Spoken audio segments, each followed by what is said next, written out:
Queridos amigos, es un gusto para nosotros estar hoy nuevamente con ustedes en un programa especial de Buscando Soluciones Machala. El día de hoy tenemos un invitado realmente de lujo, un invitado de honor. Es el artista ecuatoriano, el pintor, curador y gestor cultural Enrique Madrid, quien nos honra con su presencia aquí en este programa. Y nos ha aceptado la invitación y nos ha permitido pues conversar un poco sobre su trayectoria, sobre su perfil artístico, sobre todas las cosas que lo han llevado a ser el artista que es hoy en día. También vamos a conversar un poco a lo largo de esta entrevista sobre identidad machaleña, sobre el papel del arte en la construcción de esa identidad, temas culturales, temas sociológicos, y vamos a terminar también hablando un poco sobre el Salón de Junio, el Salón de Machala, el Salón de Arte que ha dirigido durante algunos años, luego pues dejó de dirigirlo y ahora nuevamente está a la cabeza del proyecto, es el director del Salón 2019, y vamos a conversar un poco sobre ese tema y sobre otros temas que vayan surgiendo.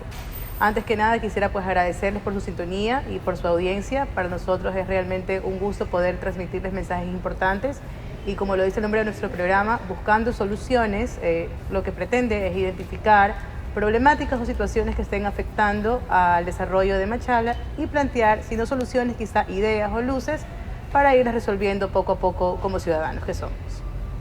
Agradecemos a CRO y por favor síganos en Facebook, redes sociales, Instagram y Twitter.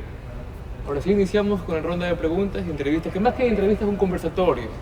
Todos aquí vamos a lanzar ideas, una especie de debate también, en cosas que no concordemos todos, pero lo importante es que la ciudadanía llegue un mensaje diferente de curiosidad, de aprender más, de querer saber más de usted, de la identidad machaleña, en este mes que es el mes de Machala. Bueno, como dijo mi compañero Max y mi compañera Laurita, es un gusto para nosotros estar aquí. Estamos muy felices de contar con su presencia, Enrique, de verdad valoramos mucho su tiempo. Y bueno, sin más, qué bueno entrar en la entrevista y en la ronda de preguntas. Quería iniciar esto, porque somos machaleños todos aquí, quería iniciar esto preguntándole qué tan difícil es ser artista en una ciudad como Machala. Bueno, es una pregunta compleja, pero yo creo que en general al abordar el tema hay un tono muy positivo, ¿no? Es decir, obviamente mi sensibilidad primera como artista fue formada aquí en Machala, una ciudad hermosa que yo recuerdo bordeada de esteros, con sus aguas cristalinas, con sus playitas de ostiones, hermosísimo. Es decir, en ese sentido no es difícil ser artista en Machala. Es decir, el ciudadano machaleño tiene una sensibilidad estética que está determinada también por la geografía, por toda esa herencia, por todo ese cúmulo de su memoria.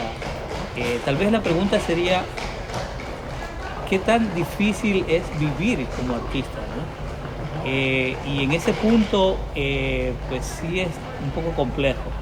Yo diría que yo como machaleño y como artista siempre he estado metiendo la puntita del dedo en el agua y regresando, ¿no? Es decir, hubo una circunstancia aquí muy interesante que creo que la ciudad de Machala tiene una situación privilegiada en ese sentido. En los años 70 llegaron acá a Machala tres personas importantes que trajeron los lenguajes modernistas del arte, ¿no?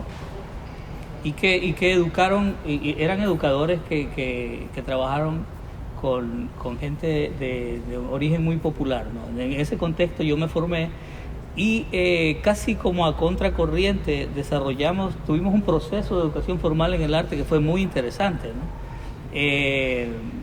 Digamos a contracorriente porque lo que nosotros manejamos en un momento nos volvió casi crípticos en el medio. Es decir, manejábamos temas y teníamos inclinaciones y gustos que no se daba mucho en el contexto, ¿no? Por ejemplo, yo empecé haciendo teatro. Bueno, todo este proceso fue muy gozoso. De hecho, yo hice una monografía de mi primera etapa de formación artística. Yo empecé haciendo teatro con César Santa Cruz, un gran actor, fundador del Teatro Ensayo en Quito, que vino a vivir acá. Entonces él empezó, un gran pedagogo además. Nosotros heredamos todos los conocimientos, ¿no?, que él manejaba en ese sentido. Y eso, bueno, el teatro es un lenguaje multidisciplinario en el arte, ¿no? Entonces nos empezamos a acercar a la literatura, a la poesía, a la música, a la pintura, tanto así que éramos serios lectores. Nosotros teníamos una mesa donde nos sentábamos ahí a leer y a conversar casi todos los días. Por otro lado, cuando dentro de la pintura yo empecé a hacer escenografías, ya me fui quedando con el asunto de la pintura. Y ahí conocí a otro quiteño, que es Víctor Murriagui, perdón, que es un artista quiteño que se movió mucho en Quito en el seno de los Sánsicos, en esa época cultural muy importante en Quito, ¿no? Y él trajo desde Quito todo el modernismo en la pintura, del cual nosotros heredamos esta idea de salir a pintar, ¿no? Cosa que era algo sin precedentes en la ciudad. Imagínense que nosotros aquí en Machala tenemos una tradición de pintura al aire libre que no ha sido visibilizada. De hecho, ahora en el salón tenemos un evento que trata de visibilizar eso. Algo que no lo tiene Guayaquil, por ejemplo. Guayaquil no tiene una tradición de pintura al aire libre, pero la tiene mucho Quito, la tiene Cuenca, la tiene Machala. Entonces, nuestra experiencia como pintores al aire libre, primero que nos permitía conectarnos con la realidad cultural de una manera armónica, ¿no? Vivirla. Si salíamos a pintar en los esteros, disfrutábamos de aquellos esteros cuando estaban limpios todavía. Exacto. Me acuerdo cuando nos íbamos al Coco, que era una maravilla, una cosa hermosísima. Ahora, yo tengo registros de todos esos procesos pictóricos, ¿no? Es decir, de alguna manera eso registra cómo Machala ha ido cambiando. Claro. Y claro, o sea, como muchacho, pues yo pintaba con todo el frenesí del caso. Y cuando fui a Quito me di cuenta que tenía un nivel bastante alto. Y de hecho, algunos pintores que se formaron en este mismo grupo son pintores que tienen un buen nivel. Algunos están aquí, son invisibilizados, pero eso se tiene que solucionar. Le cuento algo. Sí. La intención del programa, para que nos escuchen por CRO y por redes sociales, estamos con un periodista, un abogado, otro abogado y un arquitecto. Y hemos hecho esto porque queremos que gente como usted, personas como usted, machaleños, que han hecho cosas grandes por la ciudad y por el país, la ciudad los conozca, porque no pasa esto. Y también temas que suelen ser un poco, digamos que aburridos, no los toca mucho a la gente, hacerlos más dinámicos y que la gente tenga interés a ellos. Claro. Entonces creemos que el arte, la cultura, identidad machaleña, sentido de pertenencia, que viene de la mano que si me siento parte de la ciudad, lo cuido, porque es nada una obra que no la quiero cuidar, pero si ya siento que soy parte de esta ciudad, que es una ciudad de migrantes, y todo esto queremos que usted nos explique, nos cuente más a la audiencia machaleña, orense, para que tengan curiosidad de saber de su ciudad, curiosidad de sus orígenes, de su historia, de su arte y su cultura, y qué se puede hacer para mejorar y retornar a lo que alguna vez estuvo bien. Bueno, no sé en qué punto se empezó a quebrar esta parte de este proceso del arte aquí en la ciudad, ¿no? Es un poco complejo porque parece que históricamente los procesos más sólidos del arte aquí en la ciudad se han dado a nivel popular. Es decir, yo recuerdo, bueno, yo soy una persona de origen muy humilde, ¿no?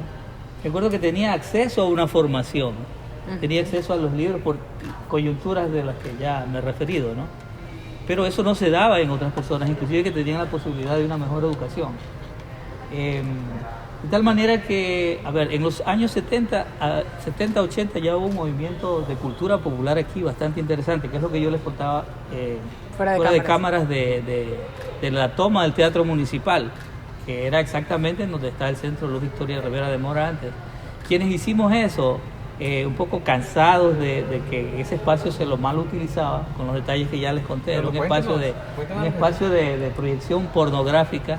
El municipio de esa época, el alcalde, Errol Castro, que estaba ahí de alcalde, alquilaba ese teatro a un empresario o empresaria privada, y ella tenía un show ahí de películas pornográficas. Era muy popular eso sí, ¿no? Entonces, sí. El municipio no sabía qué hacer con este espacio, con esta infraestructura, ¿verdad? Claro, bueno, las instituciones municipales, las instituciones públicas en general, o sea, históricamente hablando aquí en el país, no han tenido un rol cultural, ¿no? O sea, ustedes saben que, bueno, recién ahora parece Pero que... lo que iba a decir era, para la nueva generación que actualmente vive en la ciudad, recordarles que había un teatro de primera, claro, en Machala. Así es. Cosa que no hay ahora.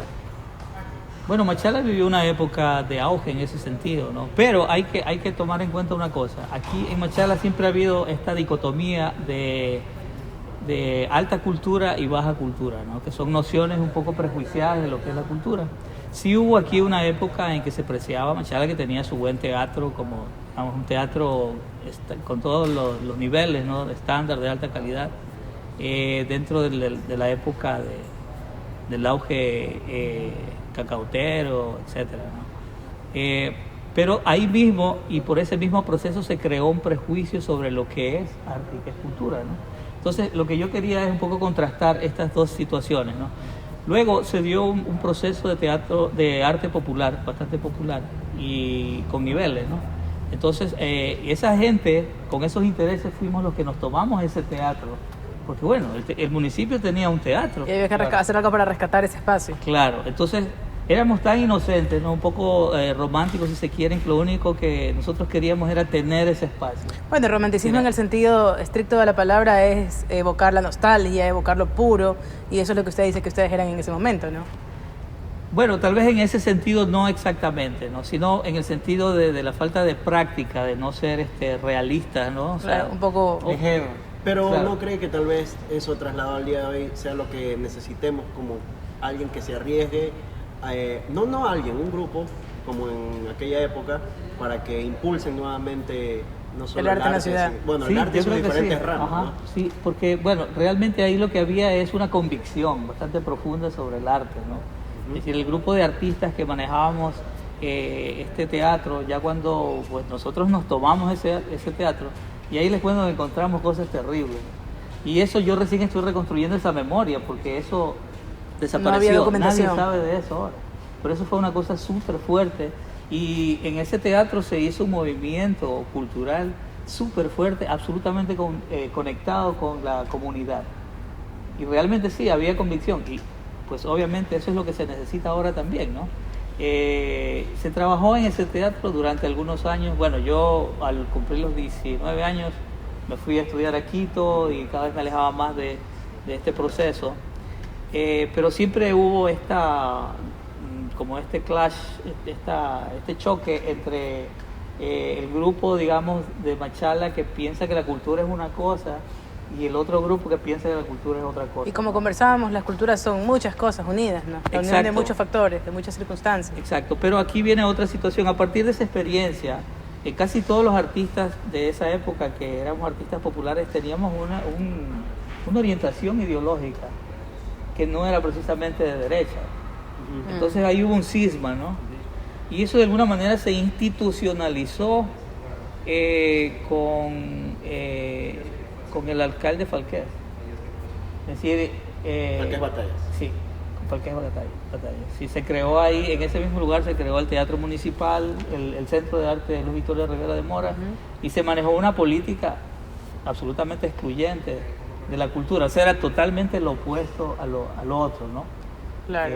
O sea, se creó ese cisma y también, obviamente, toda la gente que hacía arte en ese tiempo, ¿dónde están? O sea, sí fueron marginalizados, ¿no? Fueron Claro. excluidos, Pero justamente de lo empujados que hacia la periferia. de lo que usted acaba de comentar sobre cuando usted llegó a Quito y todo lo que eso significó en su trayectoria artística, yo considero, y como también conversábamos tras cámaras, y creo que a la audiencia le interesaría mucho conocer los orígenes de ese artista. Tenemos realmente un pintor y un artista machaleño de alto nivel que lamentablemente no es tan conocido en Machala como quisiéramos que lo fuera.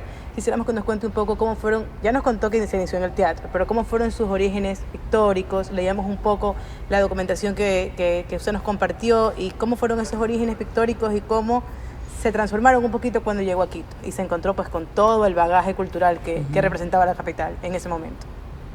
Bueno, recuerdo que haciendo teatro, una vez yo asistí a un festival internacional de teatro en Quito, en donde conocí a Enrique Buenaventura y Alejandro Buenaventura, dos de los grandes del teatro en Colombia, ¿no? Enrique Buenaventura era también un pintor y dibujante, ¿no? Él mismo hacía los afiches.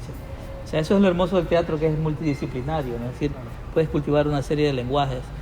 Entonces, ese curso que yo tomé allá en Quito, en este festival, fue en la Escuela de Artes, de la Facultad de Artes, ¿no? De la Universidad Central, que es la misma escuela, digamos, que fue creada por Alfaro en la Alameda, pero que luego se convirtió ya en una escuela más moderna. Entonces, cuando yo vi todo eso me quedé deslumbrado, ¿no? Es decir, los modelos, las modelos, los cuadros, ahí dije, no, yo tengo que estudiar artes. Así que me fui a Quito, inclusive casi por mi propia cuenta, porque bueno, como siempre suele suceder, mis padres no estaban muy de acuerdo en que yo estudie arte. Pero yo me acuerdo que yo hice un mural acá en Machala. Es decir, había bastante precocidad también en el manejo de las técnicas y todo eso. Yo tenía ingresos aquí en Machala vendiendo mis cuadros. ¿Y aún existe el mural? No. Hay un montón de cosas que han desaparecido. Obviamente se hacían con pinturas, digamos, industriales, no había el cuidado, ¿no? Pero eso me permitió tener unos ingresos para ir a Quito y ya. Y empezar a Las cosas estudiar. se fueron dando. Pero en Claro. todo caso su sensibilidad artística que la tenía desde pequeño, según lo que nos cuenta, y que siempre se manifestó de diferentes formas, dibujando, pintando murales y todo, cuando usted ya llega a Quito y comienza a tener una educación un poco más formal, de cierto modo se transforma, me imagino. Bueno, resultó ahí algo bien interesante porque cuando yo fui a Quito y trabajé con la primera modelo, porque no había trabajado con modelo desnuda, ¿no? Entonces yo dije, yo no voy a poder, aquí me van a criticar. Entonces cuando estaba dibujando, de pronto me di cuenta que había un montón de compañeros viendo lo que yo hacía atrás. Y claro, uno tiene esta idea de que uno va a la escuela de arte y se va a encontrar con gente que sabe hacer las cosas muy bien. No, o sea, había gente que Claro. recién iban ahí, estaban tratando de aprender. Y yo tenía un nivel mucho más alto que ellos.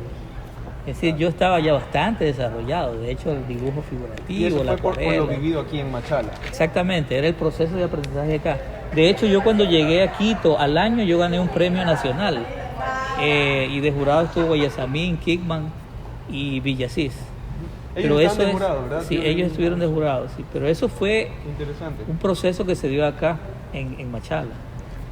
Todo ese Eh, aprendizaje que usted tuvo previo a su educación formal, por así decirlo. Así es. Pero Y- usted dijo algo importante, que la tendencia del grupo de pintores machaleños en primera instancia era de izquierda.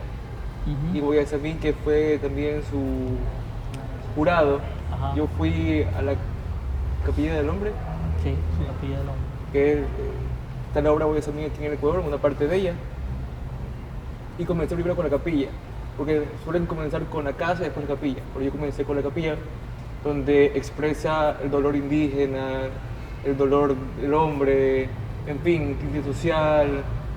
Uno sale triste, dice, chuta, hay que cambiar las cosas, porque él era de izquierda, un hombre de izquierda, socialista y demás. Para mí un genio, sin duda, pero cuando paso a la casa de él, eso es opulencia, él vivía en la opulencia pura.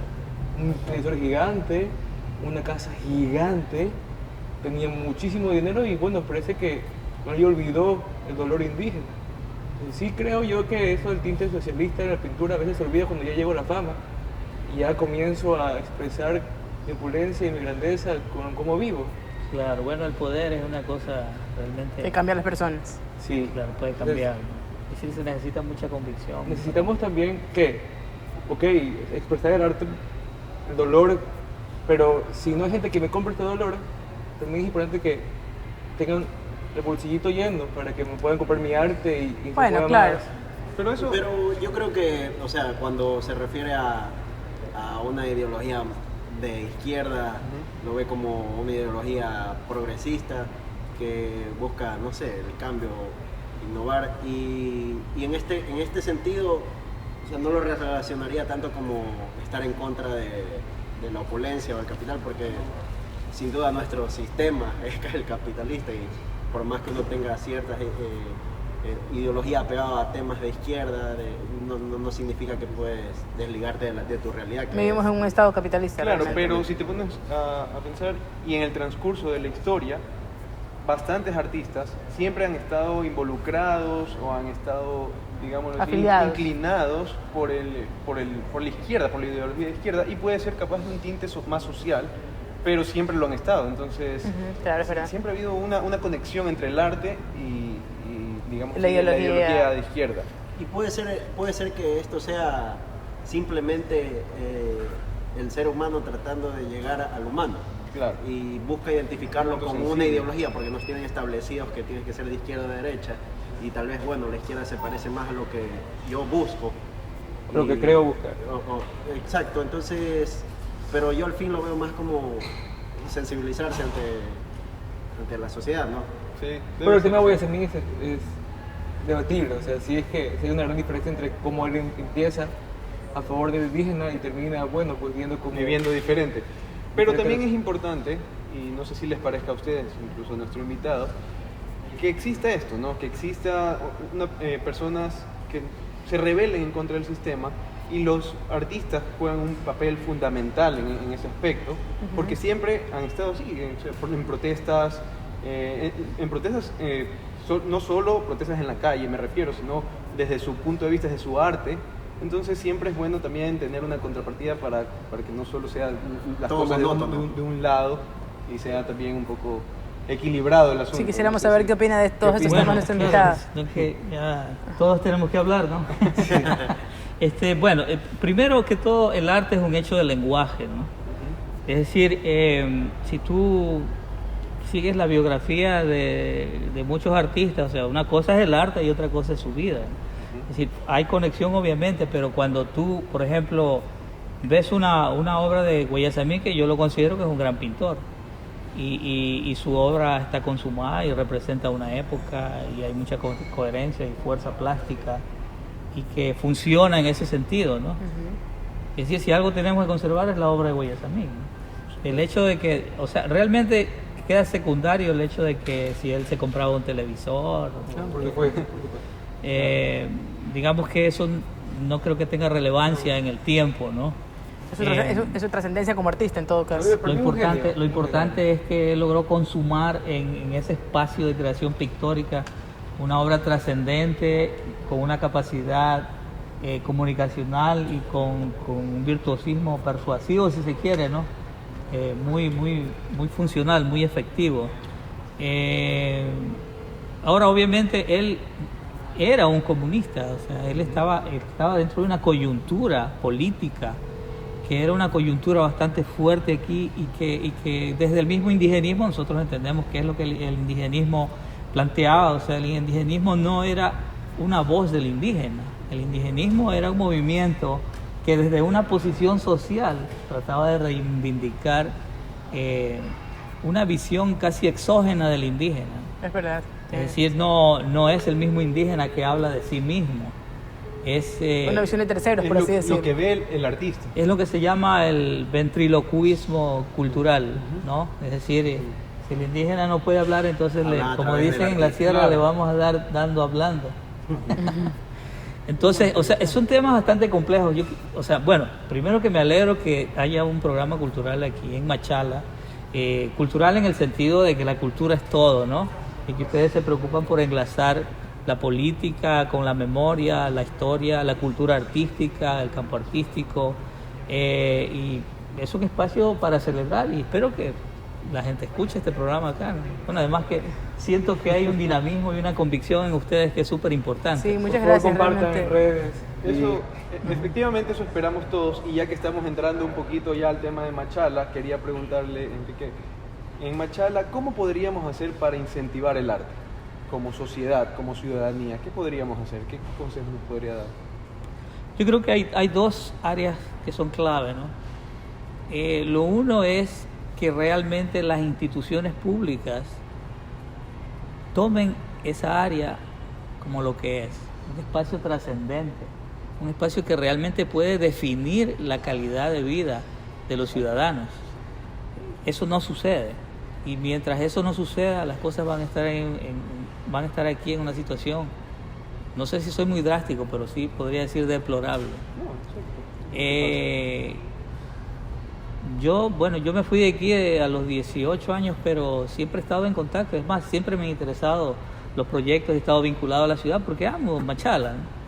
Pero es bastante difícil negociar o lidiar con el poder político, sobre todo. Las instituciones públicas tienen un nivel de inversión cultural bajísimo.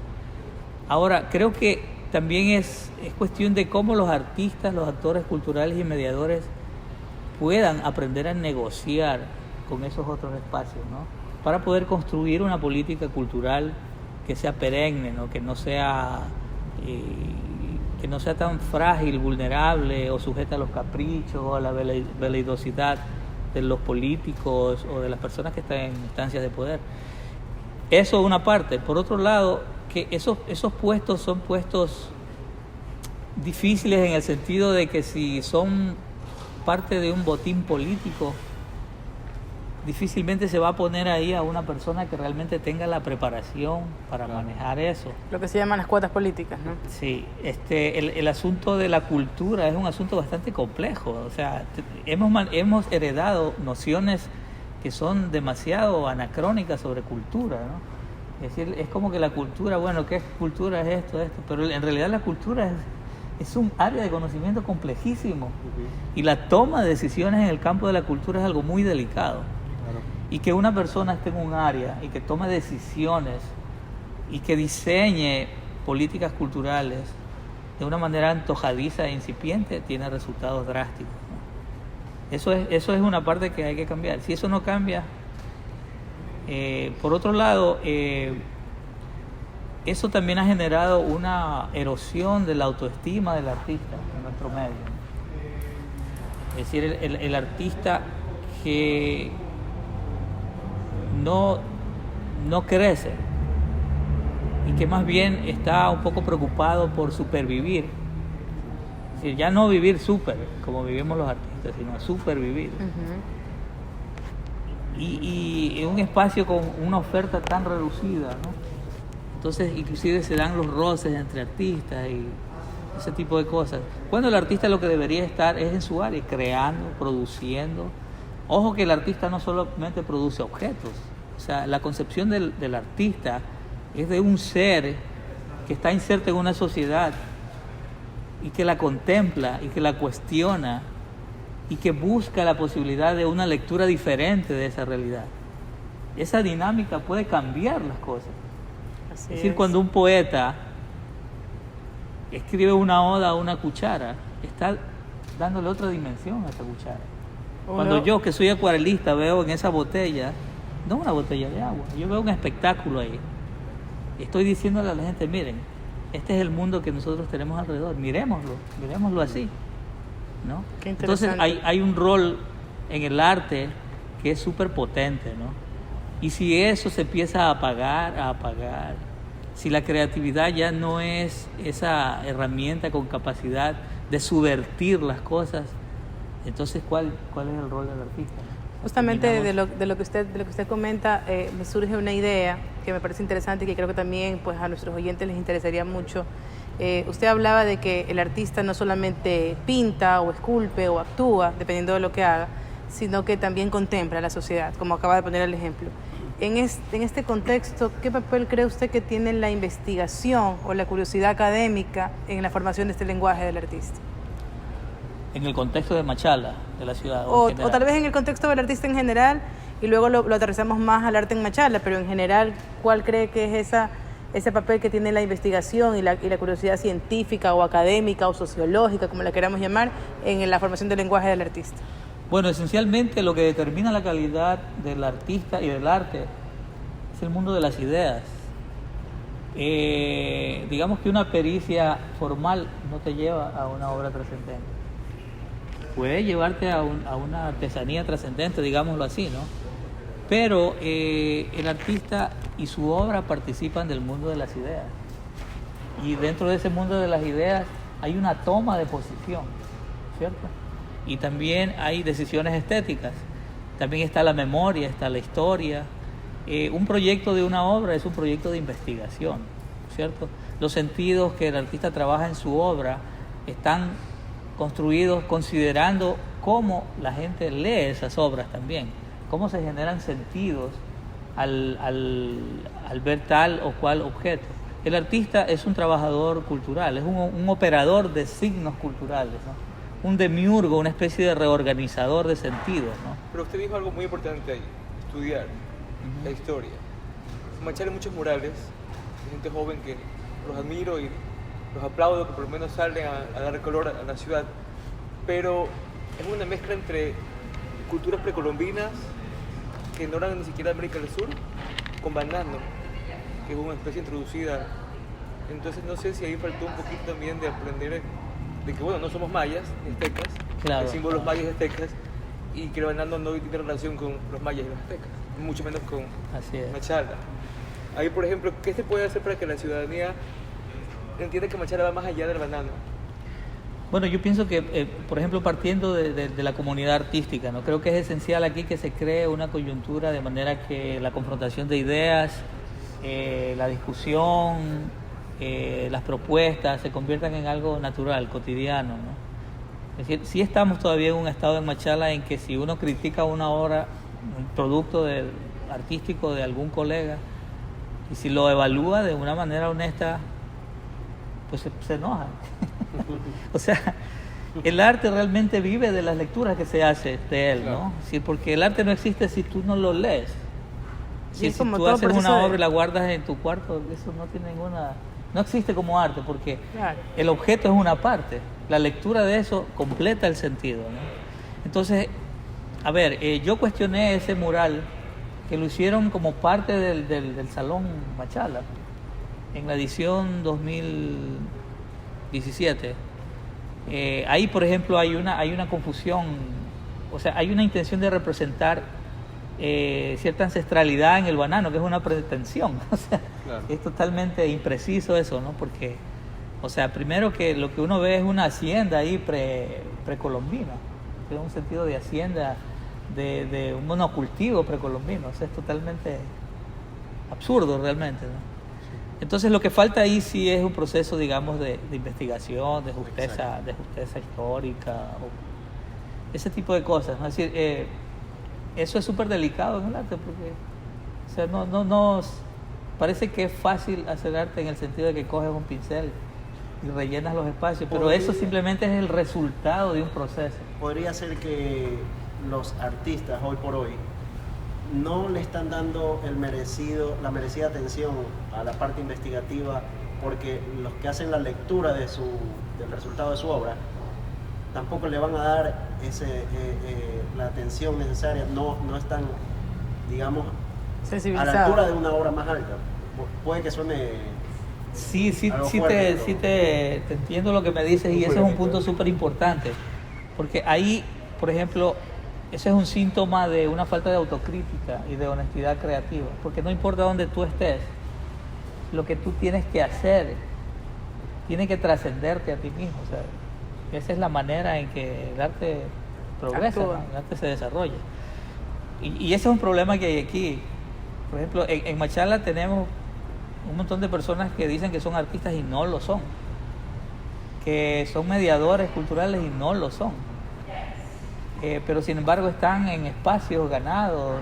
A eso me refería yo con esta lucha por meterse en espacios, y eso es grave porque eso distorsiona todo y hay mucho ego, ¿no? Yo he tenido bastantes problemas porque yo siempre he señalado las cosas, he dicho, esto no puede ser así, ¿dónde está tu trabajo? Entonces, bueno, me ven como un tipo negativo, pero en realidad yo pienso que es mi deber hacer esas observaciones, ¿no? Creo, o sea, comparto eso con usted. Muchas veces la crítica se la toma como simplemente como un comentario negativo, y definitivamente yo creo que sin la crítica no hay espacio para el progreso, para el crecimiento. Por eso precisamente yo en la coyuntura del Salón Machala de esta edición, el jueves 18 de julio, estoy organizando un coloquio sobre el estado de las artes en Machala. Qué interesante. Entonces ahí vamos a poder expresarnos todos, porque a mí sí me interesa que en Machala se acabe el chisme como una forma de crítica artística. Eso es lo que se está dando. No, bueno, se ha dado desde hace rato, ¿no? Pienso que todos tenemos que aprender a confrontar ideas y a decir, bueno, esto yo pienso y esto es así. Es un ejercicio que nos va a hacer crecer, ¿no? En este espacio va a haber esa oportunidad. Bueno, y de paso invito a todos los artistas Exactamente, machaleños queríamos decirle. que vayan a este coloquio de las artes que va a ser el jueves, creo que es jueves 18 de julio, en el Centro de Arte y Cultura Luz Victoria Rivera de Mora. Preparen sus ponencias. ¿Ya porque tienen hora? ¿A qué hora sería el evento? A o? las 19 horas, 19 horas. Ok, perfecto. si mal no recuerdo. No, perdón, es a las 17 horas. Esperamos igual corroborar esa información, la Para podemos poderla compartir en con- nuestras redes sociales. Para invitar a Perfecto, toda la excelente. ciudadanía que aprovechen esto. Sí, tenemos que crear una red de difusión porque eso es súper importante. Exactamente. Eso es súper importante. Sí, hay que El tomar la volante que iniciativa. ¿Eh? no es preciso lo que está repartiendo el municipio. Ah, sí, no, ahí no está muy claro, pero bueno, yo creo que es por la premura, ¿no? Del tiempo. Claro. Y hubieron algunas cosas que no están Tienen que, como se quisieran, pero el próximo año esperemos que se mejore. claro. Ahora cuéntenos un poco sobre, entiendo que está involucrado con el Salón de Junio, si nos puede entrar un poco más en lo que están preparando para este año. Salón Machala. Salón Machala, ya O cambió quizá, el nombre, quizá ¿verdad? también Sí. podría ser un poquito, porque sabemos que usted está al frente del Salón Machala desde hace algunos años, luego un tiempo no estuvo y luego volvió. Cuéntenos un poco cómo comenzó su labor en el Salón Machala hace algunos años, para poder Claro. entrar un poco en contexto, ¿no? Sí. Bueno, yo, para decirles la verdad, yo jamás había tenido interés en mi vida por vincularme con las instituciones públicas. Pero yo viví en Berkeley, en California, durante casi 10 años. Y yo tengo un registro de cómo Machala ha ido cambiando. Entonces la idea en algún momento llegó de convertirse en un libro toda esa producción, ¿no? Entonces dije, me voy a regresar a Machala para pintar aquello que no ha pintado y seguir registrando la ciudad. Entonces vine aquí, me instalé. Yo tengo más vínculos en mi trabajo artístico con Quito, ¿no? Inclusive de mercado y todo. Y vine acá y estuve viviendo en Pasaje. Me fui a Pasaje porque es más fresco y porque no había inundaciones. Pero claro, siempre venía a Machala a Una cosita pintar. antes que se me olvide. Sí. ¿A usted lo botaron del parque de Machala Sí, eso me pasó hace algunos años, por pintar? por pintar. Sí. Pero literalmente dijeron, retírese. Sí, ¿o cómo sí, fue? porque va a manchar el piso y esto no está permitido. Y yo había acabado de pintar en Washington, ahí frente a la Casa Blanca, sin ningún problema. ¿Cuándo fue esto?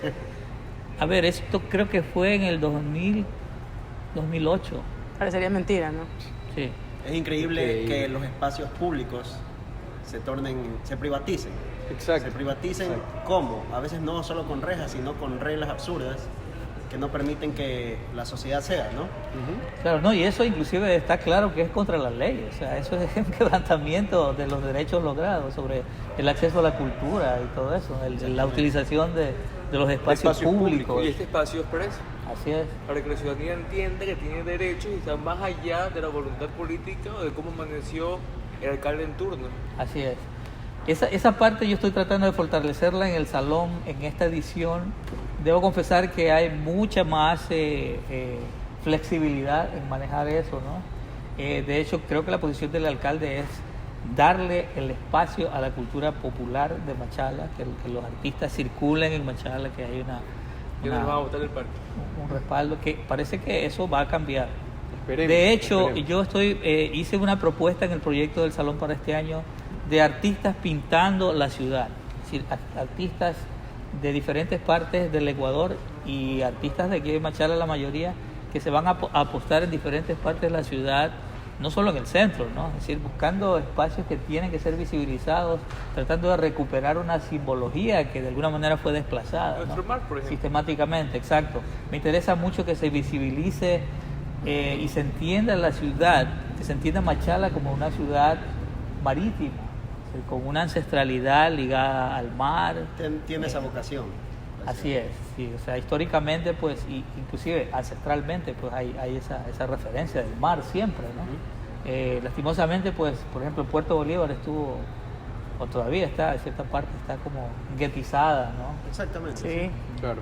Y eso hay que recuperar, hay que limpiar las riberas, o sea, que la gente Y mire también, el mar. y también que la ciudadanía, yo me identifico como ciudadana, a veces me parece triste decirlo, pero se ha convertido en una zona que causa un poco de temor Exactamente. Así por es. cómo se ha manejado. Sí, Entonces, claro, es un poco otro tema, pero son problemáticas que podemos ir identificando poco a poco para buscarle justamente estas soluciones, ¿no? Pero lo importante es también tener profesionales.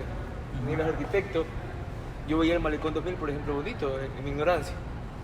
Hasta que me explicó que la gente debe de ver desde el otro lado de la calle el mar o el río o la ría sin que tape una estructura hecha por el hombre, que es el mall que tiene el Malecón 2000.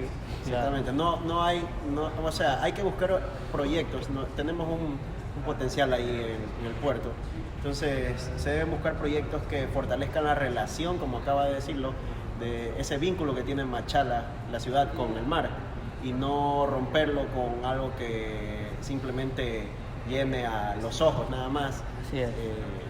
No sé, una infraestructura que... Yo creo que es muy importante que los rompa. procesos urbanos vayan expandiéndose con un criterio que no desfigure los procesos culturales, ni el sentido de pertenencia y habitabilidad y uso de los espacios.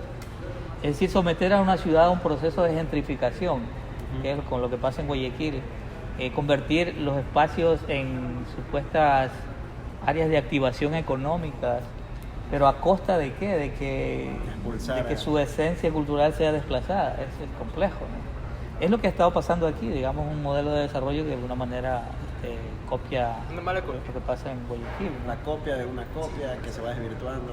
Y bueno, y este proyecto de la pintura también reflexiona sobre eso, o sea, cómo Machala está en un proceso de gentrificación, ¿no? Hay que tener mucho cuidado con eso porque también se vende la idea de que, qué bonito y todo, pero ¿qué es lo que está pasando realmente? O sea, se están perdiendo muchas cosas. Y hablando del Salón Machala, que ahora se llama Salón Machala, anteriormente Salón de Junio, ¿qué papel juega el Salón Machala? ¿Es un espacio para nos podría contar un poquito de qué se trata? Claro. De qué eventos se van a realizar o se podrían realizar en dicho salón? Ya, antes vuelvo al tema de contarte la historia de cómo yo me vinculé al salón, ¿no? Sí, exacto, sí. A mí me llamó el alcalde Falqués Aguilar a trabajar con el salón. Yo le dije, yo le quiero hacer una propuesta. Estuvo abierto a la propuesta. Entonces yo le planteé una reformulación de ese salón a partir de una serie de investigaciones que hice, de las 5 ediciones. ¿Por qué detalles Aguilar. En el 2015 ya estaba Falqués Aguilar. Okay. Entonces yo hice un estudio de los salones en el país, porque este salón, por ejemplo, fue creado, entre otras cosas, obviamente, para que el municipio, por lo tanto la comunidad, tenga una colección de arte, porque es un premio de adquisición, ¿no? Es decir, como que te compran la obra y ahí va creciendo una colección. Entonces, pero el salón era nada más que eso, un concurso en donde se colgaban las obras. Los catálogos eran visuales nada más, es decir, no había reflexión, no había nada más. No había eventos colaterales. Entonces, bueno, yo rediseñé eso pensando en que, bueno, si en el municipio, en la ciudad, no hay una oferta cultural desde las instituciones públicas, y si este salón tiene esta inversión, este monto, yo voy a luchar para que ese presupuesto crezca, y así lo hice, y propuse una serie de actividades que eran determinantes, ¿no? Que contemplaban, por ejemplo, la falta de visibilización de los artistas locales, la capacitación de los artistas locales, la inserción del artista local en los lenguajes contemporáneos a nivel nacional, etcétera, y crear vínculos, ¿no? Entonces, este salón es que mantuvo ese nombre, el Salón de Junio, en esa edición, se convirtió ya en otra cosa, ¿no? Y obviamente, pues a mí me gusta mucho escribir, me gusta mucho la comunicación. Yo creé en el salón un departamento de comunicación con un lenguaje especializado, más cercano al arte, no críptico, pero creo que es súper importante que circulen las ideas del arte para que la gente empiece a hablar un poco, a que entienda el arte, ¿no? Porque si tú abres el Correo, el Nacional, no encuentras nada, un lenguaje que tenga... Pero ya va a encontrar un poco. Eso sería importantísimo. Esas son cosas que cambian realmente la situación de la cultura artística en los medios, sí. Entonces, salió el salón así, con el presupuesto, digamos, con el requisito de que ese salón sea súper alto en calidad. Es decir, que ya no haya un discurso, sino que se diga, miren esto. Y así resultó. Por ejemplo, armamos una exposición internacional que hasta ahora yo abro los catálogos y digo, pues no puedo creer que estuvo aquí Maya Watanabe, por ejemplo, una gran videoartista, ¿no? O estuvo Timo Kamura, artistas muy conocidos en Estados Unidos y obviamente muy exitosos, ¿no? Por ejemplo, después de que Timo Kamura estuvo en el Salón de Junio, se fue a exponer a la Casa Blanca y el Obama le compró una obra y cosas así. Bueno, es un artista que tiene mucha vigencia y que sus temas son muy interesantes, ¿no? Él trabaja con minorías, con representación de minorías, ¿no? ¿Y estuvo aquí? Él estuvo aquí exponiendo y él estuvo aquí personalmente, ¿no? Se creó un vínculo muy interesante. Por ejemplo, qué interesante hubiera sido que quizá, a lo mejor la difusión la hubo desde el departamento pues, de comunicaciones del salón, pero no sé, no hubo mayor repercusión en los medios, en los medios locales, no se hizo suficiente promoción de esto. A mí, por ejemplo, me hubiera encantado ir, ni siquiera me enteré. Yo acabo de enterarme. Sí, todos. Quizá creo que hubiera sido bueno que si de por sí el esfuerzo artístico estaba hecho, si el salón trajo un artista como este tan relevante y se estaba difundiendo este mensaje, ¿por qué los medios locales o por qué instituciones, no sé, privadas, no lo difundieron, no lo promocionaron? Bueno, lo difundieron en la medida de lo posible, ¿no? Es decir, si se saca 2 artículos ya es suficiente, supuestamente, ¿no? Pero, bueno, esto salió en todos los periódicos nacionales, en la televisión, inclusive en la noche de la inauguración estuvieron aquí personalidades, ¿no? Estuvo Ileana Viteri, que es una galerista y artista muy conocida, la hija de Osvaldo Viteri. Me acuerdo que estuvo David Pérez McCollum, que es un galerista amigo de Guayaquil, muy importante, tal vez una de las mejores galerías hoy en el Ecuador. Estuvo Juan Castro, un amigo que tuvo un rol súper importante en el desarrollo del arte en Guayaquil, ya falleció. Una gran persona, un gran esteta, un gran crítico y curador. Y así hubieron personajes, ¿no?, de diferentes partes del país que vinieron espontáneamente y se quedaron durante la inauguración y el día siguiente, porque sabían lo que estaba pasando acá. Entonces, en otras palabras, tuvimos un salón de lujo en ese año, ¿no? Sí, tuvo una acogida y muy buenos comentarios. Y hubieron anécdotas ahí muy, muy interesantes, ¿no? Como por ejemplo, artistas que habían estado acostumbrados a mandar obras al salón Machala solo por el dinero, ¿no? Uh-huh. Entonces inclusive improvisaban y ya cuando se enteraron que yo estaba de director dijeron, no, eso, si tú estás ahí ya no vamos a hacer ese tipo de cosas. Entonces el nivel fue subiendo, ¿no? Y ahí estuvo Adam Miller, por ejemplo, que yo implementé la idea del personaje invitado especial, es decir, un artista o un personaje de la cultura que venga acá y comparta durante toda la etapa del salón con los artistas locales, que dé talleres, que dé conferencias. Eso fue muy bueno. Para el año siguiente continuamos con la misma reformulación, pero ahí ya se implementó algo súper, súper importante, que por la primera experiencia ya nos dimos cuenta qué era lo que pasaba en el salón. Es decir, el salón era un proyecto elitista y había que trabajar en públicos. No había ese antecedente de trabajos en públicos en ninguna institución. Entonces trabajamos en un proyecto de curaduría pedagógica. Mi hija es especialista en educación artística y en teatro por UCLA en California, y ella diseñó un programa y se trabajó con profesionales de la rama, ¿no?, de México, de Quito. En Quito está bastante desarrollado el asunto de la pedagogía, de la curaduría educativa y pedagógica. Entonces ese fue un programa súper ambicioso, muy, muy grande y muy, muy efectivo. Ese lo queremos retomar ahora, porque ese programa desapareció en las siguientes ediciones cuando yo ya salí, y es determinante. O sea, esos trabajos, tal vez lo más importante que hay que hacer en los salones aquí ya no es el asunto eventista grandilocuente, ¿no?, sino tratar de realmente trabajar en los públicos, o sea, una cosa permanente. Disculpe la interrupción, Enrique. Y para que nuestra audiencia, nuestros fieles oyentes también sepan del tema, ¿nos podría explicar un poquito más sobre la curaduría pedagógica? Claro, o sea, bueno, esencialmente hay dos puntos, ¿no? Todos tenemos un bagaje de cultura, uh-huh, ¿cierto? Cuando tú ves una obra, tú contextualizas el sentido de esa obra o construyes un sentido de esa obra y lo contextualizas con tu propia experiencia cultural, ¿cierto? El asunto de la curaduría pedagógica es, mediante estrategias y ejercicios prácticos y también la generación de nociones sobre arte, ir creando un vínculo entre el arte, el artista, el público e inclusive las autoridades, porque o sea, es un sistema ahí que hay que trabajarlo, ¿no? Uh-huh. Por ejemplo, se vio que era lo que se necesitaba. Lo que nosotros necesitábamos era que la gente, en primer lugar, tenga esa experiencia de estar en un espacio exhibitorio, que un gran porcentaje no la había tenido. Entonces trabajamos en vinculaciones, llevando personas al salón, llevando grupos minoritarios, estudiantes, profesionales, niños de diferentes edades, de las escuelas. Y se los involucraba ahí. En el salón había una estación creativa, que es lo que se va a hacer en este año también. ¿Qué es una estación creativa? Es un espacio en donde luego de que tú ves las obras y dialogas con un mediador o un guía, ¿no? Llegas con esas inquietudes a un espacio de trabajo. Y dices, a ver, bueno, este artista trabajaba con lentejuelas. ¿Tienen lentejuelas? Vamos a un poco a emular ese proceso, ¿no? Y en la práctica ir entendiendo nociones del arte, ¿no? Lo que más ha tocado trabajar es un poco desfundamentar esta idea de que el arte es una cuestión habilidosa, ¿no? De que dicen, ay, qué bonito, está igualito. Es como que dice un criterio muy generalizado, ¿no? Una imitación. Uh-huh.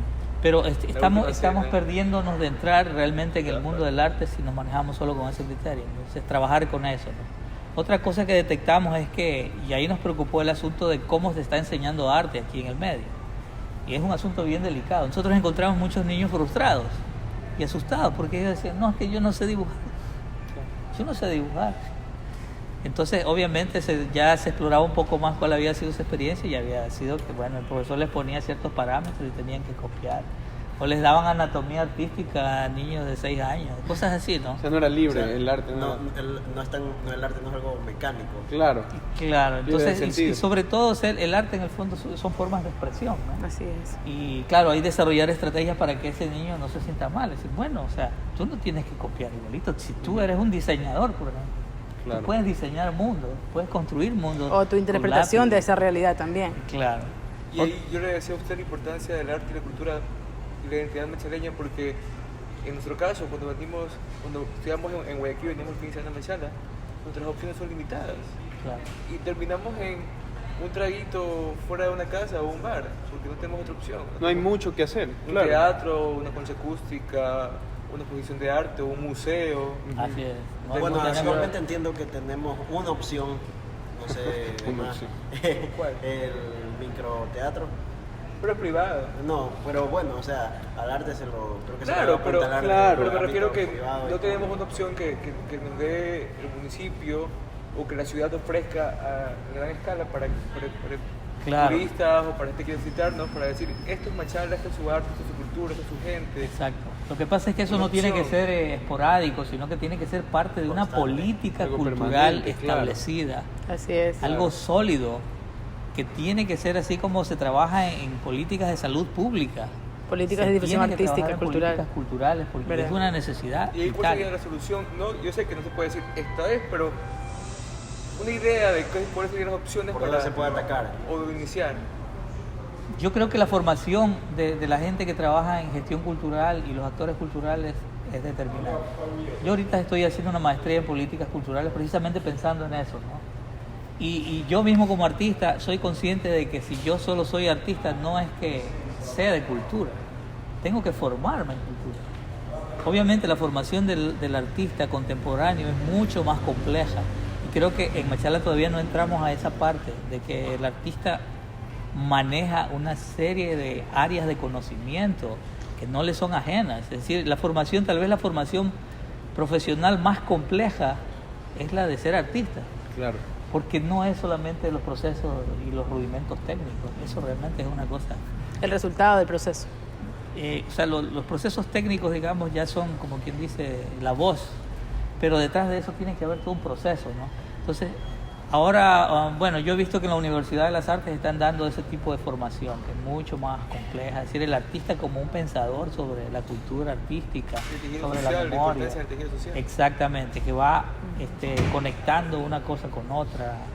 Justamente Es superimportante. el otro día conversaba con un compañero de la universidad en Guayaquil y me contaba que iba a hacer una maestría en la Universidad de las Artes de fotografía y comunicación cultural y social. Me pareció interesantísimo, ¿no? que se esté dando esta dimensión al arte que, como dice Enrique, antes no se la daba.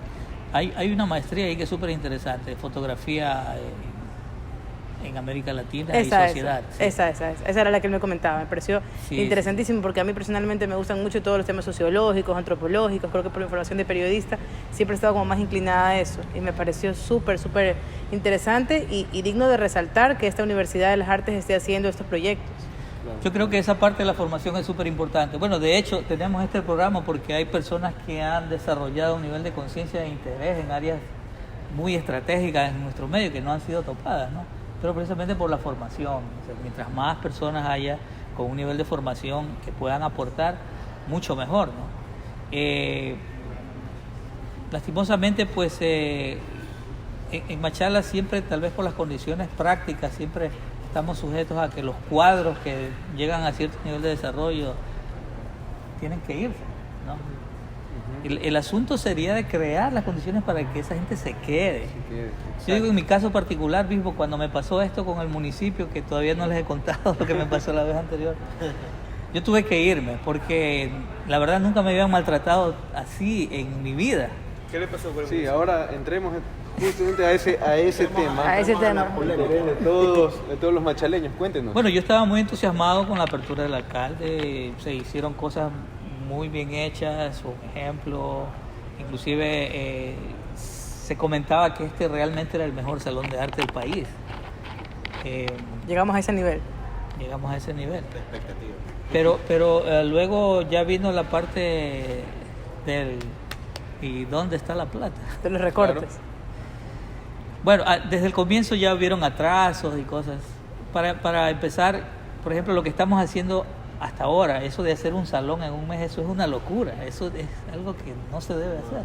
Un salón por lo menos 6 meses, por lo menos. Lo que se hace al apuro no siempre termina Claro, como uno quiere. a menos que hagas un esfuerzo terrible, ¿no? Como el suyo. Exacto, sí, porque nosotros hicimos un esfuerzo, o sea, no era ni un asunto de trabajo para nosotros, era el reto. Digo nosotros porque mi esposa y yo trabajamos siempre en este proyecto, ¿no? Ahora no, porque ella está en los últimos años de estudios de arte y tiene demasiado trabajo, así que... Y además como bajó el presupuesto drásticamente. Bueno, el asunto es que yo estuve en una posición que fue realmente penosa, porque pasó casi un año y a mí no me pagaban, y que no era dinero para mí, sino que yo tenía que pagar a las personas a quienes yo había contratado, todo eso. Así que yo agoté todos los medios, digamos, todo el protocolo, digamos así, pero ya vi una insensibilidad y así que yo recurrí a la prensa, tuve todo el respaldo nacional, inclusive internacional, pero eso ya lo hice al último, porque la verdad no quería afectar al salón, no quería que el salón se vea públicamente, claro, una situación mala imagen, bochornosa, ¿no? Pero ya no me quedó otra alternativa. Pero ahora con el nuevo alcalde, ¿los pagos están puntuales? Bueno, el asunto es que esto se dio, digamos, en este proceso de transición, ¿no? Es bastante complejo. Entiendo que el asunto de pagos, o sea, legalmente todavía no está porque hay un proceso de compras públicas y todo eso. Como todo pero, en el ámbito público. Así es, pero es un trámite. Pero lo que sí yo pienso que es que las autoridades van a considerar que yo estoy trabajando ya desde hace un mes casi y necesito, precisamente para mover el salón, necesito una inyección. Supongo que eso ya mismo, mañana, va a estar solucionado. Sí, esperamos eso y hacemos un llamado a las autoridades para que apoyen esta iniciativa, para que apoyen a nuestros artistas y así fomentar, incentivar el arte, poder incentivar el arte en nuestra ciudad, que es muy importante. Que se priorice el arte y la cultura como debe ser, ¿no? Porque si queremos que los ciudadanos se sensibilicen y tengan una conciencia cultural y puedan apreciar el arte, qué mejor que empezar por las autoridades, que le den esa importancia, que reconozcan en todo el sentido de la palabra la labor de los artistas y de los gestores culturales y artísticos como los nuestros invitados, ¿no? Y así mismo, no solo que lo apoyen a él, que está haciendo una labor muy loable a cargo de este salón, sino que también se le dé la apertura a los artistas en sus diferentes ámbitos. Ya quiero expresarme en el privado, ¿ya? La libertad, como hablamos hace un momento, de expresarse en espacios públicos en la ciudad. A veces, como ya dijimos en un programa anterior, dar trabas, claro, dar facilidades. No le estamos pidiendo al municipio que resuelva todo, sino que den las libertades para que el arte Pueda fluir. pueda Así fluir, es. para Claro. que déjenlos trabajar. Sabes que yo tengo la impresión de que eso va a mejorar, porque hay una coyuntura ahí interesante. Por ejemplo, los actores culturales y los gestores culturales se han estado reuniendo periódicamente. Connie Franco está de directora de Desarrollo Turístico y Cultural en el municipio, y ella siempre ha estado vinculada a los gestores y actores culturales. Y hay el compromiso de ella, y ya lo está haciendo en la práctica. Por ejemplo, ahora hay una programación amplia sobre cultura y con actores culturales locales, etcétera. El salón también obviamente está dando ese giro, ¿no? Y lo da no solamente porque es el espíritu de este momento, de este cambio, sino que ahora sí se puede hacer, parece, con más libertad. Es decir, a mí me interesan mucho las artes populares de Machala. Es decir, Machala es una ciudad que tiene mucha Expresividad madera, artística. sí, o sea, hay mucho talento aquí, hay mucho talento, y eso tiene que ser apoyado. Y visibilizado también. Exacto, tiene que ser visibilizado. Sobre todo que la gente se queja que los chicos están en ciertos vicios. Bueno, esta es la oportunidad que salgan de ellos o que no entren a ellos, dándole Claro. un espacio para que ellos Dándoles tengan algo que hacer. donde expresar su arte y su cultura y no caigan en vicios que no llevan a nada como ciudad, sobre todo la gente más joven. Claro, o sea, el uso del tiempo del ocio es materia con que trabajan los educadores. diseñadores culturales, porque ese es un espacio en donde tú puedes generar un montón de cosas positivas. Entonces, o sea, obviamente, si nosotros pensamos en que Machala no tiene casi infraestructura cultural, No. entonces Nos hace falta mucho lo que todavía. implica que no consumimos mucha cultura. Digamos cultura en el sentido de producción cultural, de eventos, etcétera. Porque lo que sí consumimos es cultura mediática. Claro. Pero eso, el precio que tiene consumir una cultura mediática sin buscar otros referentes también es bastante alto, ¿no? Pero, o sea, el asunto esencial es que si Machala, y ese es otro de los puntos, ¿no? Habíamos hablado que un punto para que las cosas mejoren es de que las instituciones públicas tengan realmente en sus espacios gente que maneje el asunto con ideas claras y que trabaje con la comunidad, ¿no? O sea, Claro. que maneje el tema, que tenga una formación profesional en el asunto. Por otro lado, está el asunto de infraestructura cultural. O sea, si no hay infraestructura cultural, o sea, es inadmisible que Machala no tenga un teatro. Por Dios, ¿qué pasó? Machala es una ciudad que tiene más de 300.000 habitantes, no tiene un teatro. El centro Luz Victoria Rivera de Mora fue construido, no sé quién asesoró la construcción de ese teatro, de ese espacio cultural, pero por ejemplo ahí había un teatro y ahora ya no hay un teatro. No hay la funcionalidad para un teatro. A mí me parece el lobby de un Y se han hecho obras, pero de un y hotel he ido francés. algunas, pero no está adaptado como para realmente... No, claro, o sea, el edificio es muy bonito, muy bonito. Lo que se cuestiona es que en ese espacio se pudo haber hecho un teatro. Claro. No hay butacas, hay que alquilar sillas. El Por asunto eso digo, no Yo tiene concuerdo nada. totalmente con usted lo de que sea un edificio bonito. Más bien creo que es una expresión de, así como hablábamos hace un momento, que solo enamora a los ojos, a la vista, a la simple Bueno, vista. arquitectónicamente quizás es su criterio, pero creo que nuestro invitado se refiere más a que, más allá de la O parte sea, de le tiene las diseño. condiciones Claro. para funcionar. Claro, bueno, Pero yo más más allá, me sí, refería exacto. a que la intencionalidad de ese edificio es buscar cierto regodeo estético, ¿no? Pero lo En que la dice Daniel forma. me gusta y eso es algo sensible porque si alguien intenta decirlo eso en redes sociales, en el diario o conversando, atacan. Así es. Y es el caso no solo de este centro cultural, sino también el caso del Cuerpo de Bomberos, por ejemplo, que abiertamente lo dijeron cuando lo inauguraron que era un estilo colonial. Exactamente. Neoclásico, decía. Colonial. Colonial. Ellos pusieron colonial en redes. Wow. En el 2019, haciendo temas, el Colonial. arquitecto que me explicó que estamos en 2019, hoy existe algo, no podemos retroceder, porque en la época lo hacían así por algo. Por Claro. supuesto. Porque es bonito. O sea, la arquitectura que también de alguna manera es una arte. expresión de arte. Por supuesto. De hecho, nos muestra claro, algo que, o sea, la arquitectura debería mostrar, ser el reflejo de lo que sucede en nuestra época, ¿no?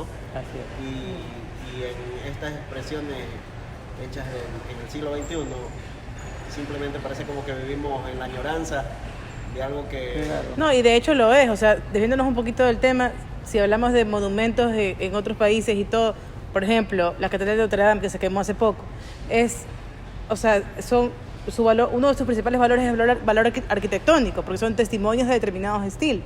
Entonces uno ve estos monumentos como sí, claro, el símbolo religioso, el símbolo cultural, pero también es un símbolo de una época arquitectónicamente hablando.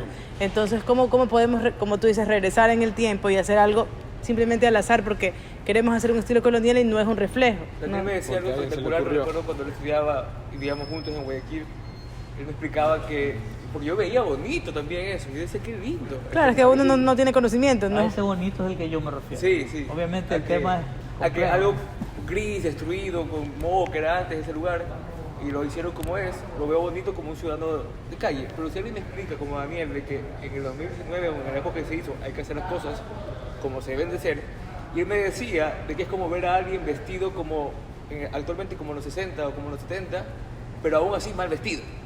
O sea, en el 2019 que hay un estilo de vestimenta distinto, pero me quiero vestir como en los 70, Y no lo hago bien, mal. y no lo hago bien, claro. Sí, eso explicaba Daniel de cómo interpretar la arquitectura cuando intentan copiar modelos que ya fueron, que ya no están adaptados a nuestra época, porque ya pasar de un modelo a otro es evolucionar. Y ni Esas siquiera, cosas y ni mejoran, siquiera o sea, se pueden apreciar porque tú ves un edificio o un monumento o cualquier construcción arquitectónica que pertenece a una época y tú la aprecias porque dices, claro, este es el recuerdo de que en el año 1100 se comenzó a construir la primera nave y en el 1500 se puso otro, entonces recuerdas algo y tiene un valor histórico, arquitectónicamente histórico. Pero si tú te pones a construir con ese estilo, yo qué sé, barroco o rococó, algo en el 2019, no tiene sentido. Y Daniel también decía de que ponían ventanas falsas como adornos, cuando las cosas deben ser hechas funcionales. La ventana es para algo, no es un adorno. Y si volvemos a la pintura, sobre todo a la pintura, creería yo, es algo bastante parecido, o sea, al momento de expresarse tiene que ser algo auténtico, ¿no? Bueno, yo creo que hay, tú sabes que los neos y los revivals y todo eso, que puedes tú recuperar ciertos lenguajes, pero, o sea, no pretendiendo hacer lo que fue, sino refuncionalizando, ¿no? Recontextualizando. Bueno, o sea, para mí el término bonito lo utilizo un poco irónicamente también porque está más cerca de bodrio, ¿no? De bodrio cultural, ¿no? Que se da mucho, que está relacionada con un cierto tipo de elegancia. Pero es paradójico que aquí en la ciudad se haya destruido el patrimonio inmueble de una manera tan insensible y que luego se trate de reconstruir casi como una caricatura, ¿no? Es un estado, o sea, ahí podemos ver el estado de la cultura. Eso es un síntoma de cómo estamos realmente, ¿no? Bueno, y ese pero tema hay que tocarlo, pero ya en otra ocasión y darle también el tiempo necesario, porque Claro. tenemos ahorita un límite de tiempo establecido, pero yo quisiera invitarlo a usted Sí. que pueda alguna vez también hablar de eso, de la historia machaleña, de nuestra Encantado. cultura, nuestra arte perdida y cómo podemos ayudar ahora a la ciudad para De la próxima. memoria. y también Sí, yo creo sí, que sí. poniéndonos... Ese es otro problema, la memoria. Es que claro, este tema da para hablar varios programas, yo creo. Estamos en una época en que la memoria se ha puesto de moda en todo el mundo. Todo el mundo piensa en la memoria, la recuperación de la historia, la relectura de la historia. Pero sin embargo, aquí todavía no nos llega esa moda, que nos quedaría muy bien, ¿no? Pero sí tenemos un problema. A ver, eso yo creo que empezó desde la época del boom bananero, ¿no? Porque, o sea, decían caña o cemento, bótate esa casa vieja, entonces, pero no había ninguna idea de que realmente eso tenía que ser conservado. Así Y es. Ese es un tema complejísimo que tenemos acá.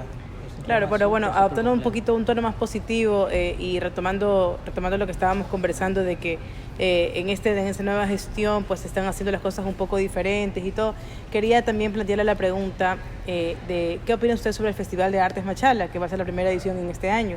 Justamente dentro del programa de fiestas de Machala para el mes de junio está la primera edición del FAM, Festival de Artes Machala. Ajá. ¿Qué opina usted sobre esta iniciativa? ¿Qué proyección le ve? ¿Cómo puede aportar a la ciudadanía? Bueno, yo creo que en primer lugar es interesante que ya desde el municipio se proponga algo así como un festival de las artes, ¿no? Es decir, darle una importancia ya a las poéticas artísticas dentro de una celebración de fiestas locales. Es interesante, parece que tiene una agenda bastante nutrida. Eso es interesante. Sino que sé que Connie Franco es quien está impulsando este proyecto, y me parece bien porque eso es lo que de alguna manera se quiere, que haya más inversión desde el municipio en otras instancias, y espero que, por ejemplo, en agosto, mes de las artes, se dé otra programación. Me gustaría también participar ahí, porque sí pienso que hay que un poco ya dejar de pensar en el evento por el evento, ¿no? No digo que esto sea eso, ¿no? La verdad no lo conozco muy bien, no sé cómo está planteado, pero sí tenemos una tradición bastante fuerte de los eventos, ¿no? Los eventos por los eventos. Y vamos a hacer cultura y pongamos un cuadro aquí, otro allá, los bastidores aquí. Qué bonito el arte, y eso no es así. Entonces esa parte tiene que fortalecerse. Y vuelvo al tema de que las decisiones y la planificación cultural tienen que tener un argumento, no tienen que ser resultado de una necesidad, y tienen que estar vinculadas con procesos, ¿no? O propiciar procesos más allá del simple evento, ¿no? Pero sí, o sea, en términos generales me parece muy bien. Connie está trabajando con artistas locales. Recién organizó una exposición en el terminal terrestre, con la Asociación de Artistas Plásticos Orenses, y están gremiados, lo cual me parece muy bien. Yo estuve el otro día ahí en la sede de ellos, y se los ve que están trabajando en proyectos. Eso es un avance, eso es muy bueno. Claro. Porque los fui a invitar. Estoy también organizando una feria de emprendimientos artísticos, porque otra de las cosas que realmente me preocupa desde el salón es cómo activar la economía en el arte local, ¿no? Es algo importante. Y parece que en la feria de artes también en la feria de artes también hay algo así sobre venta de artesanía. Hay tantas aristas, ¿no?, que se pueden estudiar y Sí. profundizar en este tema, que realmente pues no nos da el tiempo para poder tratar todo, pero en todo caso creo que todos aquí, los 4 panelistas, y a través de nosotros, nuestra audiencia, hemos aprendido muchísimo en este tiempo que hemos conversado con usted. Sí, mucho. Realmente ha sido un gusto para nosotros tenerlo en nuestro programa. No, gracias a todos ustedes. Y yo quisiera acotar solo una cosita más. Sí, por supuesto. El arte es un sistema. El arte no es solo una cosa, ¿no? Y si una parte de ese sistema se debilita o se cae o no aparece, entonces los procesos artísticos se debilitan, ¿no? Por ejemplo, lo que estamos trabajando aquí, el arte, ¿qué es lo que necesita? El producto artístico, ¿no? El objeto, pero también necesita la crítica especializada y crítica de aquellos que disfrutan consumiendo arte, ¿no? Claro. Necesita el periodismo cultural también, ¿no es cierto? Es decir, si eso no existe, no puede haber arte. Entonces lo que estamos haciendo aquí, yo creo que estamos construyendo una red que va a fortalecer los procesos Qué artísticos bueno. de la ciudad. Y eso es súper importante. Y les agradezco por ese... No, interés. a usted. No, a usted muchas gracias, por de su verdad. tiempo.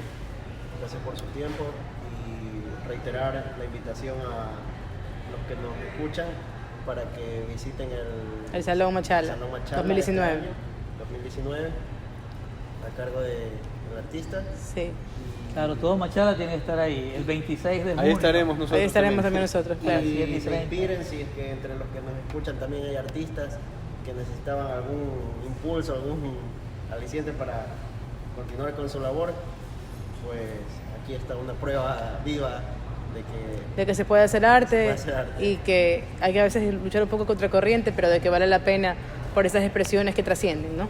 Muchas gracias. Muchas gracias. Y gracias Hasta a- la próxima. Y No gracias se a olviden todos. de seguirnos. Gracias a toda nuestra audiencia por la sintonía. Síganos en Facebook, Buscando Soluciones Machala, y en CRO. Y gracias también al Hotel Oro Verde por el espacio para esta entrevista. Gracias. Bendiciones.